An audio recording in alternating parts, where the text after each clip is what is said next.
Hello అండి. నమస్తే. ఈరోజు మేము ఎక్కడికి వచ్చామో తెలుసా? నేను, మా డాడీ, మా మమ్మీ, తర్వాత డానీ మేమందరం కలిసి స్కై వ్యూ రెస్టారెంట్‌కి వచ్చాము టంగుటూరు దగ్గర. రెస్టారెంట్ లోపలైతే ఇలా ఉంటుందండి. నేను, మా ఫ్రెండ్స్ కూడా ఇక్కడికి వచ్చున్నాము.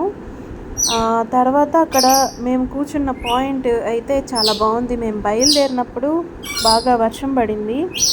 ఆడుతూ పాడుతూ వెళ్ళాము, వర్షంలో తడుచుకుంటూ అక్కడికి వెళ్ళాము. అయితే అక్కడ వ్యూ మాత్రం చాలా బాగుంటుంది. అంటే మన ఒంగోలు ప్రాంతం నుంచి ఎక్కడైనా దూరంగా వెళ్ళి తినాలి అనుకుంటే ఈ రెస్టారెంట్ చాలా బాగుంటుంది.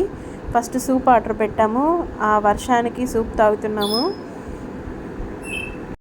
మీరు కానీ ఈ రెస్టారెంట్కి వస్తే విండో దగ్గర కూర్చోవటం మాత్రం మర్చిపోమాకండి, ఎందుకంటే ఇలాంటి వ్యూని మనం మిస్ అయిపోతాము. నేనైతే prawns biryani and dragon chicken order పెట్టుకున్నాను. చూడండి వర్షం తగ్గాక ఎంత బాగుందో.